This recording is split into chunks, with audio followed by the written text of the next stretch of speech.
start. We've got And a count. slate. Thank you. 3, 2, 1, and action. Lou, there's been a lot of question about whether it was necessary to take Prop 20 back to the legislature because some of the things that were lost in the process, for example, the regional commissions and affordable housing were disadvantageous to activists and other people later. What are your thoughts on why the Prop 20 was structured so that it would sunset and go back to the legislature? Well, at the time, we really did have a concern about being sure that the constitutionality of the act was ironclad. There was case law at the time that suggested that taking such as requiring beach access for developments might be problematic, and we knew that in order to be sure that it was constitutional, it was necessary to have a well-developed policy basis, have it grounded in a policy that had been worked out. That was the reason for having the coastal plan.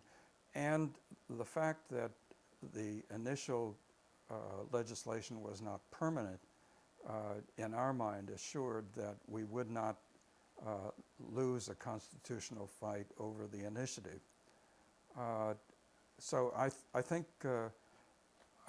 at the time we believed we were doing the right thing in order to get the commission up and running and be sure that it was invulnerable to constitutional attacks. That's great. The initiative itself, Prop 20, which evolved from the legislation, of course, as you've told us, that was introduced 3 years in a row. If you were to assign authorship, was it one person? Was it many people? Or would you care to name some of the people who were involved in drafting it? I think the authorship was vested in more than a committee. A lot of people had inputs. They had inputs during the 2 years that the legislation was in Sacramento. There was input from environmental groups and other groups all around the state. All of that was taken into account, and when 1972 started, we looked at it and said, we want a document which is more environmentally sound. You know, we'll take out some of the compromises that had been made in the legislature, and we also want a document where anything that might arguably risk the constitutionality be taken out. Now, there were a lot of people involved. I had 2 young lawyers in my firm, a fellow named Ray McDevitt, and who still practices in San Francisco, and a man named Ron Gilson, who now is a law professor at Stanford and Columbia. Both of them worked on the issue. Peter Douglas in Ellen Cerroti's office worked on it. Gene Veronini in Paul Priolo's office worked on it. Alan Pardue had a say in it. And Janet certainly was right there. So the process by which we got to the text of the initiative was that a lot of people had input, and the input was primarily for the 2 objectives that I just described.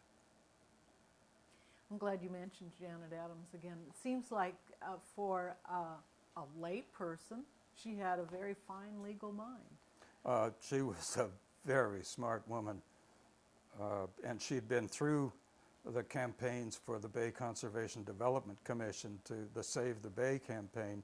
So she was up to date and adept at the land use issues around the bay, which were very similar to the issues that were raised by the coastal legislation. Excellent. I think that's all I have. I'm good with that. That's great. You don't want my story about the Hearst? Oh, yeah. Oh, yeah, I do. Of course I do.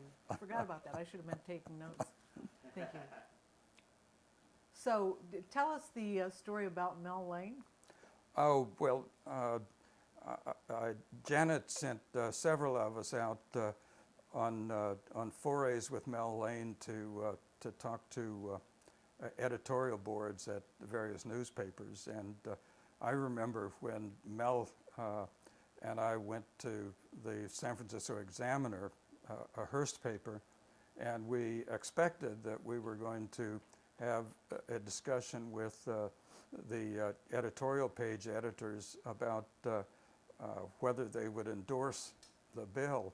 And in fact, the fellow who carried the conversation was a fellow named Hearst, who wanted to know what we were going to do with the Hearst Ranch and the Hearst Castle, and we did not get that endorsement.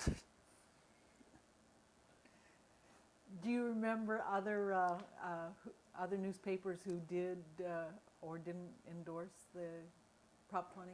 Well, I remember the Chronicle. Temp Peck was the editor at the time, and they were certainly very supportive of what we were doing. Do you remember if the LA Times endorsed it? I don't. We can look that up. I'm pretty confident they did, but I don't know. Okay.